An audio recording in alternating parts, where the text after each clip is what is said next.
Hello दोस्तों, तो आज मैं आप सभी को कराने वाला हूँ फिजिक्स के मॉडल सेट का आंसर जो बिहार बोर्ड ने लॉन्च किया है 2021 के लिए। तो इंटरमीडिएट का ये फिजिक्स का मॉडल सेट है। तो चलिए मैं इसका सॉल्यूशन बता रहा हूँ। पहला क्वेश्चन क्या है, आवेशित समतल चालक के नज़दीक विद्युत क्षेत्र होता है। तो ये होता है सिग्मा बाय 2 एप्सिलॉन नॉट, जो कि अनंत लंबाई की चादर की वजह से जो इलेक्ट्रिक फील्ड निकालते हैं तो वो आता है सिग्मा बाय 2 एप्सिलॉन नॉट। ये गॉस के नियम से सेकंड उसका जो एप्लीकेशन है वो। फिर दूसरा क्या है, विद्युत क्षेत्र एवं विद्युत विभव में जो संबंध होता है वो होता है E माइनस का d by d r, potential और इलेक्ट्रिक फील्ड में जो रिलेशन होता है। फिर तीसरा है कि 9 किलोमीटर त्रिज्या वाले गोलीय चालक की विद्युत धारिता जो होती है ये होती है एक गोलीय चालक की धारिता का फॉर्मूला होता है C=4πε0 इंटू आर।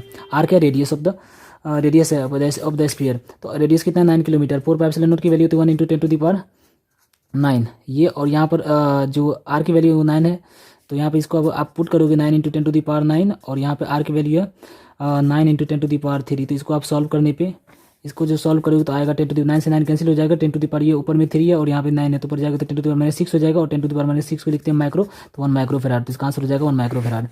समांतर पट्टिका संधारित्र की धारिता, जब दो प्लेट के बीच में अगर एयर होता है तो इसका जो कैपेसिटेंस होता है वो होता है C=A∈0/d। क्योंकि एयर के लिए क्या होता है एप्सिलॉन आर की वैल्यू 1 हो जाती है, क्योंकि एप्सिलॉन का जो फॉर्मूला होता है किसी मीडियम के लिए वो होता है ε0 × εr। अगर एयर होगा तो वहाँ पर एप्सिलॉन आर की वैल्यू 1 हो जाएगी, अगर कोई मीडियम होगा तो वहाँ पर एप्सिलॉन आर भी रहेगा। तो यहाँ पे हो जाएगा किसी मीडियम के लिए C=A∈0 εr/d। तो इसका ऑप्शन हो जाएगा A∈0 εr/d, ये ए नंबर को हो जाएगा इसका ऑप्शन। गैल्वेनोमीटर के प्रतिरोध और वोल्टमीटर के प्रतिरोध में क्या संबंध होता है, तो गैल्वेनोमीटर और वोल्टमीटर में क्या होता है, गैल्वेनोमीटर का जो प्रतिरोध होता है वो हमेशा वोल्टमीटर के प्रतिरोध से कम होता है, मतलब वोल्टमीटर का अधिक होता है। तो ये हो जाएगा इसका आंसर ए। फिर क्या है, व्हीटस्टोन ब्रिज का जो व्यवहारिक ढांचा निम्नलिखित में से कौन सा है। व्हीटस्टोन ब्रिज मीटर ब्रिज जो होता है ना वो बेस्ड होता है बैलेंस व्हीटस्टोन ब्रिज पे। तो इसका मतलब मीटर ब्रिज का जो स्ट्रक्चर है, जो ढांचा है वो किसके जैसा होता है, व्हीटस्टोन ब्रिज के जैसा। तो इसका आंसर हो जाएगा सी। फिर एक तार के विशिष्ट प्रतिरोध निर्भर करता है। विशिष्ट प्रतिरोध को प्रतिरोधकता भी कहते हैं और एक फॉर्मूला होता है R=ρL/A। तो ये जो रो होता है ये होता है प्रतिरोधकता, स्पेसिफिक रेजिस्टेंस या रेजिस्टिविटी। तो ये डिपेंड करता है पदार्थ की प्रकृति पे, है ना, नेचर ऑफ मटेरियल पे डिपेंड करता है। किरचॉफ का जो कह रहा है बिंदु नियम, किरचॉफ के बिंदु नियम इनमें से कौन से संरक्षित किस सिद्धांत पे संरक्षित है, किस भौतिक राशि संरक्षित रहती है। तो कह रहे तो जो किरचॉफ का जो बिंदु नियम होता है वो पहला नियम होता है। किरचॉफ के पहला नियम को बोलते हैं KCL बोलते हैं, किरचॉफ करंट लॉ बोलते हैं, किरचॉफ के संधि नियम बोलते हैं और किरचॉफ के बिंदु नियम बोलते हैं। तो ये होता है आवेश सिद्धांत पे आधारित होता है। और दूसरा नियम जो होता है वो ऊर्जा संरक्षण पे आधारित होता है, इसको KVL बोलते हैं, किरचॉफ वोल्टेज नियम या लूप नियम बोलते हैं। तीसरा है धारावाही चालक के अंदर जो इलेक्ट्रॉन की गति होती है वो त्वरित एक्सीलरेटेड होता है। इलेक्ट्रॉन जो इनसाइड द कंडक्टर जो मोशन करता है। विद्युत परिपथ की शक्ति होती है, विद्युत परिपथ की शक्ति फॉर्मूला होता है P=VI। अब यहाँ से I=V/R रख दो, क्या जगह V/R हो जाएगा, तो यहाँ पे V × ये हो जाएगा ऑप्शन सी। फिर चुंबकीय क्षेत्र में गतिशील आवेश पे बल के लिए निम्नलिखित में से कौन सा सही है, तो F होता है फॉर्मूला Q×V×B। F=Q×V×B। चुंबकीय फ्लक्स का मात्रक है ना, मैग्नेटिक फ्लक्स का यूनिट होता है टेस्ला। तो क्या होता है इसका यूनिट, मैग्नेटिक फ्लक्स का होता है टेस्ला नहीं, टेस्ला तो मैग्नेटिक फील्ड का होता है और चुंबकीय फ्लक्स का यूनिट होता है वेबर। क्या होता है, वेबर। ये मैग्नेटिक फील्ड का होता है टेस्ला, तो मैग्नेटिक फ्लक्स का होता है वेबर। फिर क्या है, जिस परिपथ में सिर्फ प्रतिरोध होता है उसका शक्ति गुणांक, तो प्योर रेजिस्टिव सर्किट का जो शक्ति गुणांक होता है वो होता है 1। cos φ = एक फॉर्मूला होता है R/Z और Z क्या है, इंपीडेंस होता है प्रतिबाधा। तो R/Z, Z का फॉर्मूला होता है √R² + XL का होल स्क्वायर या XL - XC का होल स्क्वायर या XC - XL का होल स्क्वायर। तो प्योर रेजिस्टिव सर्किट के लिए XL और XC 0 हो जाता है, तो √R² हट जाएगा तो क्या बचेगा, रूट हट जाएगा तो यहाँ से बचता है R/R कितना हो जाएगा 1। तो प्योर रेजिस्टिव सर्किट के लिए cos φ की वैल्यू क्या होती है 1, यानी पावर फैक्टर जो होता है वो 1 होता है। तो इसका ऑप्शन हो जाएगा ए। प्रतिवर्ती धारा का मूल वर्ग मान जो होता है मतलब RMS करंट जो होती है IRMS का फॉर्मूला है IRMS = I0/√2। I0 होता है पीक करंट, तो शिखर धारा का मान, तो ऑप्शन हो जाएगा सी। तो निम्न में से कह रहा है कि चुंबकीय लंबाई और ज्यामितीय लंबाई में कौन सा संबंध होता है, तो LM = एक फॉर्मूला होता है, रिलेशन होता है 5/6 LG। तो यहाँ से LG निकालना है, तो LG = क्या हो जाएगा, LG = 6/5 LM। तो इसका ऑप्शन हो जाएगा ए नंबर का।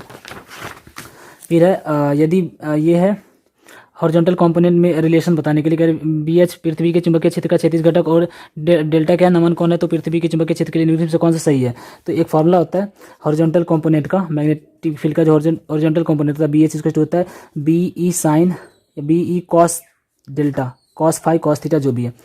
हॉरिजॉन्टल कॉम्पोनेंट होता है बी कॉस थीटा, वर्टिकल होता है वी साइन थीटा। तो यहाँ से बी ई निकालना है। ये है magnetic field of the earth, earth के मैग्नेटिक फील्ड है, तो बी इज क्या हो जाएगा, B H by cos delta. तो इसका ऑप्शन हो जाएगा ए नंबर। चुंबकन तीव्रता का जो मात्रक होता है, मैग्नेटिक इंटेंसिटी जो होता है, ये जो मैग्नेटाइजिंग वेक्टर होता है, इसका होता है magnetic movement per unit volume, magnetic movement per unit volume. और मैग्नेटिक मूवमेंट का होता है एम इक्वल टू आई ए, आई के लिए होता है यूनिट एम्पियर, और ए मतलब एरिया, एरिया के लिए होता है मीटर स्क्वायर, और वॉल्यूम के लिए होता है मीटर क्यू। तो यहाँ से मीटर स्क्वायर से मीटर कैंसिल हो जाएगा, एम्पियर बचेगा, एक मीटर बचेगा, एम्पियर पर मीटर मतलब हो गया सी ऑप्शन, इसका आंसर हो जाएगा सी। चुंबकीय यामित्र होता है, मैग्नेटिक मेरिडियन जो होता है वो एक वर्टिकल प्लेन होता है। समान समायोजन में सरल सूक्ष्मदर्शी का आवर्धन क्षमता होता है वो होता है ना, जब ऑब्जेक्ट अनंत पे रखा होता है, तो अनंत जब प्रतिबिंब अनंत पे बनता है तो उसके लिए जो मैग्निफिकेशन होता है एम इक्वल टू होता है वो डी बाई एफ होता है, डी बाई एफ होता है। जब नॉर्मल एडजस्टमेंट के लिए होता है तो वहाँ पर हो जाता है फॉर्मूला में 1 प्लस डी बाई एफ, है ना। तो ये अनंत पे when image is form at infinity, image पे जब इन्फिनिटी पे इमेज फॉर्म होता है तो डी बाई एफ होता है उसका मैग्निफिकेशन। और जब ऑब्जेक्ट नॉर्मल एडजस्टमेंट के लिए ना जब डी डिस्टेंस पे इमेज फॉर्म होता है तो ये होता है 1 प्लस डी बाई एफ। तो इसका आंसर हो जाएगा ए नंबर। समान आँख के लेंस की फोकस दूरी लगभग होती है 25 सेंटीमीटर, लीस्ट डिस्टेंस ऑफ डिस्टिंग्विशन, है ना। Focal length of normal eye lens जो होता है वो 25 सेंटीमीटर होता है। हीरा का क्रांति कौन जो होता है, हीरा का क्रांति कौन जो होता है ना वो होता है 24.41 एंगस्ट्रॉम। सबसे ज़्यादा इसका जो होता है ना, इसका रिफ्लेक्टिव इंडेक्स होता है। अब क्या है कि दो संपर्कित उत्तल लेंस, जब भी दो कॉन्वेक्स लेंस को अगर हम मिलाएंगे कांटेक्ट में, इसको जब कंबाइन करेंगे तो हमें आंसर भी मिलेगा, रिजल्टेंट जो मिलेगा वो कॉन्वेक्स भी मिलेगा। क्योंकि यहाँ पर इसका अगर हम मान लेते हैं F1 है, इसका मान लेते हैं F2 है, तो इसके कॉम्बिनेशन से इक्विवेलेंट फोकल लेंथ निकालेंगे तो 1/F1 प्लस 1/F2, और इसकी वैल्यू क्या आ जाएगी, पॉजिटिव आएगी। और पॉजिटिव जो होती है वो किसकी होती है, कॉन्वेक्स लेंस यानी उत्तल लेंस की। ये हो गया इसका। अब इसके बाद क्या है, प्रकाश तंतु है ना। प्रकाश तंतु का मूल सिद्धांत, ऑप्टिकल फाइबर जो है टोटल इंटरनल रिफ्लेक्शन पे वर्क करता है, मतलब पूर्ण आंतरिक परावर्तन पे, टोटल इंटरनल रिफ्लेक्शन। ये क्या होता है, TIR में जितनी लाइट जाती है ना वो एब्जॉर्ब नहीं करती है, मतलब सारी लाइट को क्या करता है, जितने भी सिग्नल जाता है सारे सिग्नल को क्या करता है, रिफ्लेक्ट कर देता है, इसलिए टोटल। फिर क्या, समान आंखों के लिए स्पष्ट दृष्टि की न्यूनतम दूरी है ना, लीस्ट डिस्टेंस ऑफ डिस्टेंस जो होता है 25 सेंटीमीटर होता है। कितना होता है, 25 सेंटीमीटर। फिर क्या है, इंद्रधनुष के निर्माण के लिए प्रकाश की कौन सी घटना सही है, तो वर्ण विक्षेपण है ना, डिस्पर्सन की वजह से होता है। किस रंग के प्रकाश के लिए कांच का अपर्तनांक अधिक होता है, तो होता क्या है, एक इसका रिलेशन होता है अपर्तनांक में और वेवलेंथ में। म्यूज है इन्वर्सली प्रोपोर्शनल था 1/λ का, एक फॉर्मूला होता है μ2 by μ1 is equal to v1/v2 is equal to होता है λ1/λ2। तो यहाँ से ये दिख रहा है कि जो म्यू है रिफ्रैक्टिव इंडेक्स है वो इन्वर्सली प्रोपोर्शनल है वेवलेंथ का। तो सबसे ज़्यादा जो वेवलेंथ होता है वो रेड का होता है, इसलिए उसका अपवर्तनांक सबसे कम होगा, और सबसे कम वेवलेंथ होता है वायलेट का, मतलब बैंगनी का। तो इसका अगर वेवलेंथ सबसे कम है तो इसका अपवर्तनांक सबसे ज़्यादा होगा, तो इसका मतलब आंसर हो जाएगा ए, वायलेट कलर। फिर क्या, विनाशकारी व्यतिकरण के लिए जो पथांतर होता है, तो विनाशकारी के लिए जो पथांतर होता है, विनाशकारी के लिए होता है delta X equal to 2n + 1 into λ/2 where n equal to 0 1 2 से शुरू करते हैं। तो ये होता है विनाशकारी के लिए, और संपोषी के लिए होता है n लैम्डा, है ना। ये कंस्ट्रक्टिव के लिए, डिस्ट्रक्टिव के 2n + 1 लैम्डा होता है। फिर उसके बाद है प्रकाश का अनुप्रस्थ तरंग प्रकृति को निम्नलिखित में से कौन सी घटना पुष्टि करता है, तो ध्रुवीकरण, है ना। पोलराइजेशन बताता है कि transverse nature of electromagnetic wave. अवरोध के किनारे से प्रकाश का मुड़ना क्या कहलाता है, विवर्तन। डिफ्रैक्शन होता है bending of light from the corners of N obstacle. चांदी का जो कार्यफलन वर्क फंक्शन जो होता है चांदी का वो होता है 4.7। कोई भी वर्क फंक्शन होता है वो होता है किसी भी मेटल सरफेस से इलेक्ट्रॉन को निकालने के लिए जो आवश्यक मिनिमम ऊर्जा देते हैं ना, वही होता है उसका वर्क फंक्शन।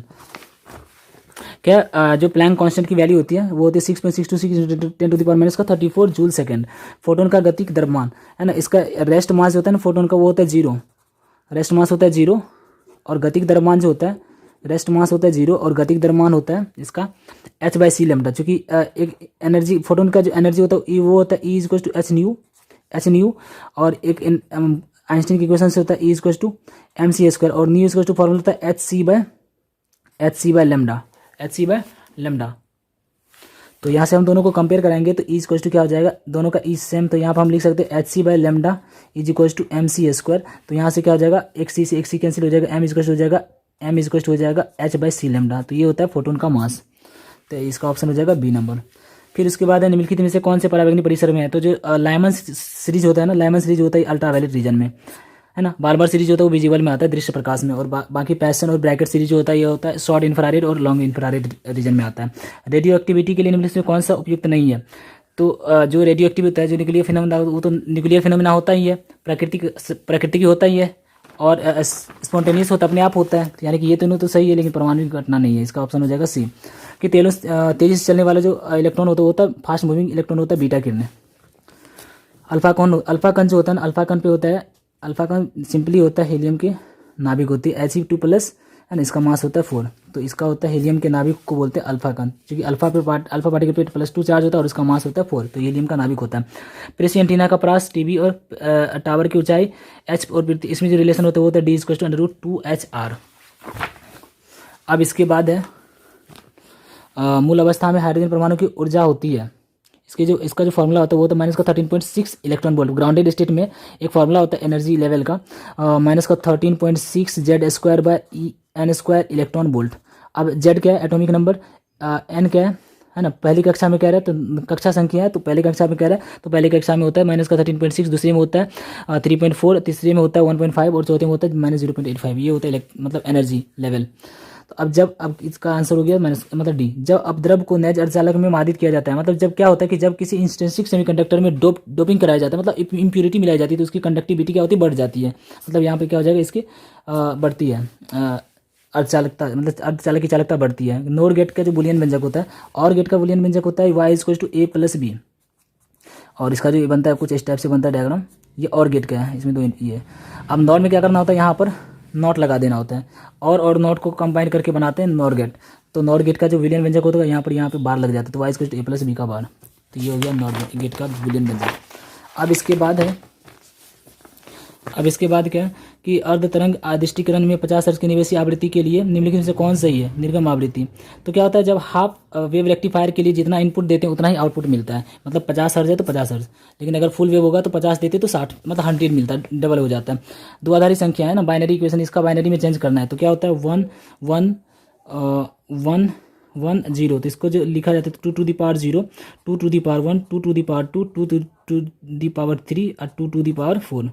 तो यहाँ पर क्या है, ये तो जीरो वाले को नहीं लिखते हैं, तो यहाँ पे हो जाएगा 2 + 2 = 4 + 8 + 4 2 = 4 प्लस मतलब ये हो जाएगा 16, तो ये हो जाएगा 16 8 24 4 28 + 2 कितना हो जाएगा 30, तो इसका आंसर हो जाएगा 30। आप इधर से भी चेक कर सकते हो 30 का है ना, 2 से करोगे 15, यहाँ पे कितना रिमाइंडर बचेगा 0, फिर यहाँ पर 2 से करोगे तो 2 7 जा, फिर यहाँ पर 1 बचेगा रिमाइंडर, फिर 2 से करोगे 2 3 जा, यहाँ पर 1 रिमाइंडर बचेगा, 2 से करोगे 1 2 1 जा, तो यहाँ पे 1 तो 1 1 1 1 0, तो ये इससे यहाँ पे चेक कर सकते हो आप।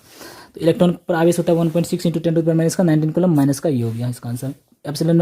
10⁻⁻⁻⁻⁻⁻⁻⁻⁻⁻⁻⁻⁻⁻⁻⁻⁻⁻⁻⁻⁻⁻⁻⁻⁻⁻⁻⁻⁻⁻⁻⁻⁻⁻⁻⁻⁻⁻⁻⁻⁻⁻⁻⁻⁻⁻⁻ का जो बराबर होता है वो 8.854 × 10⁻12 कूलम पर मीटर²। द्विध्रुव आघूर्ण के लिए निम्नलिखित से कौन सा है, तो द्विध्रुव आघूर्ण मतलब 1 डिवाइस कुछ होता है, जो 1 डिवाइस होता है वो होता है 3.33 × 10⁻13 कूलम मीटर। यहाँ पे सेंटीमीटर नहीं है, कूलम मीटर है, क्या है कूलम मीटर। तो अभी 3.33 × 10⁻30 तो ये आएगा, इसको 1/3 से करोगे 3.3 और ये इसका आंसर हो जाएगा ए नंबर, इसका ऑप्शन हो जाएगा ए। 1 डिवाइस को 1/3 × 10⁻29 कूलम मीटर है, ये सेंटीमीटर नहीं है कूलम मीटर। अब चित्र ए और बी में क्या है, समतुल धारिता निकालने, तो चित्र ए और बी में समतुल धारिता निकालने के लिए क्या करते हैं, अब एक चीज देखो यहाँ पर, अगर हम इसको कनेक्ट करें बैटरी से, एक पोटेंशियल मेथड से आप निकालोगे, तो यहाँ पे इसका पोटेंशियल और इसका पोटेंशियल क्या होता है, सेम हो गया यहाँ पर। अगर इसका हम एक्स मानेंगे तो यहाँ भी एक्स हो जाएगा, तो ये पूरा का पूरा ये सर्किट होता है ना, ये खत्म हो जाता है, तो बचता कितना, एक ये सर्किट बचा, मतलब एक ये कैपेसिटर बचा और एक ये कैपेसिटर बचा, ए और बी।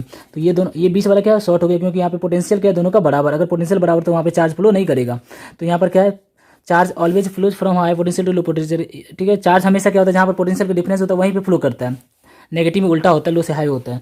तो अब यहाँ पर पोटेंशियल का कोई डिफरेंस नहीं, बराबर पोटेंशियल, तो वहाँ पे चार्ज क्या है फ्लो नहीं करेगा, चार्ज फ्लो नहीं करेगा, मतलब ये कैपेसिटर शॉर्ट हो गया, तो अब बचा गया ये और ये। अब ये दोनों क्या है सीरीज में, तो सीरीज में होता है, तो क्या होगा इसका इक्विवेलेंट C/2, तो इसका आंसर हो जाएगा C/2। फिर उसके बाद है निम्नलिखित से कौन संबंध सही है, तो 1 एम्पियर इक्वल सिंपल है कि 10⁻³ माइक्रो मिली एम्पियर, क्योंकि मिली का मतलब 10⁻³ ये कैंसिल हो जाएगा, क्या बचेगा 1 एम्पियर बचेगा। निम्नलिखित से कौन संबंध सही है, तो धारा घनत्व का फॉर्मूला J = I/A है ना, करंट डेंसिटी का formula J = I/A, current per unit area, क्या होता है करंट पर यूनिट एरिया। अब क्या है प्रतिरोध के लिए निम्नलिखित से कौन संबंध सही है, तो R = फॉर्मूला था ρ × L/A, तो इसका फॉर्मूला ये हो जाएगा, इसका आंसर R = ρ × L/A। करंट चित्र में I का मान निकालना, ये किरचॉफ्स करंट लॉ है, KCL है।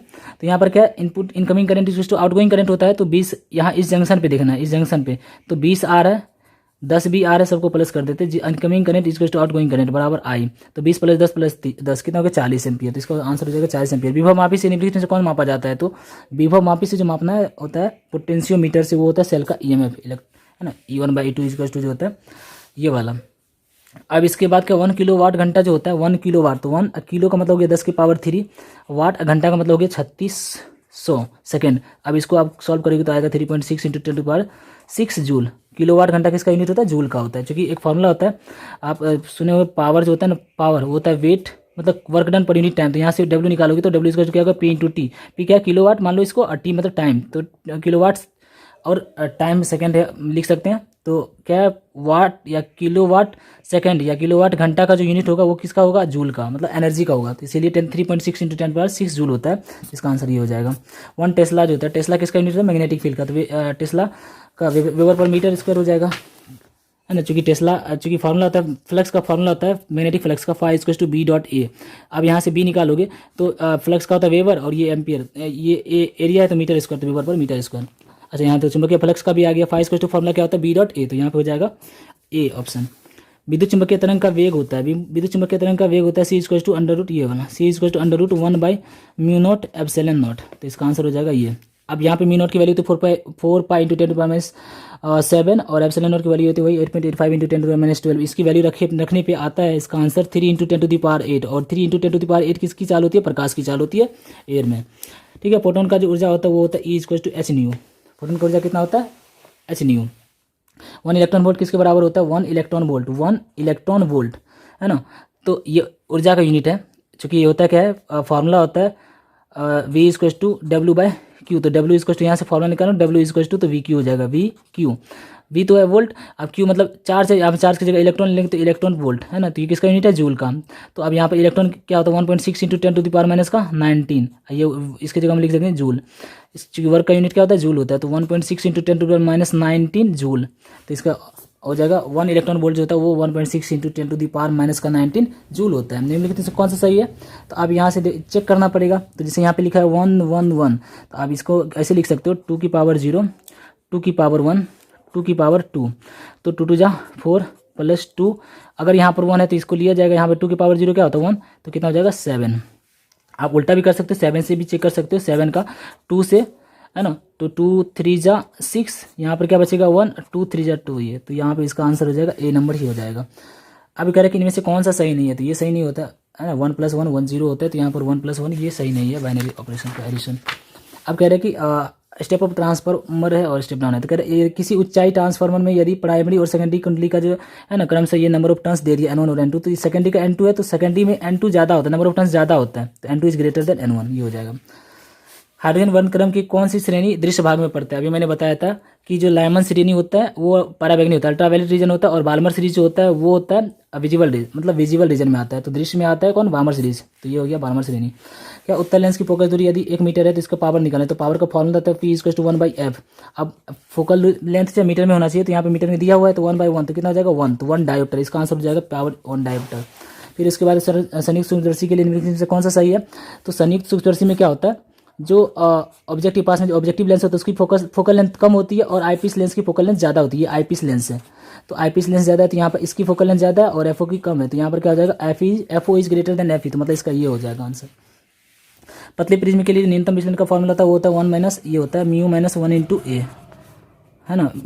ये विचलन का डेल्टा इज म्यू -1, इसका आंसर हो जाएगा सी नंबर। प्रकाश के अपवर्तन में निम्नलिखित में से कौन से भौतिक राशि नहीं बदलता है? तो क्या है? प्रकाश के इसमें सिर्फ फ्रीक्वेंसी जो है ये सोर्स पे डिपेंड करता है, बाकी ये सब क्या मीडियम पे डिपेंड करता है।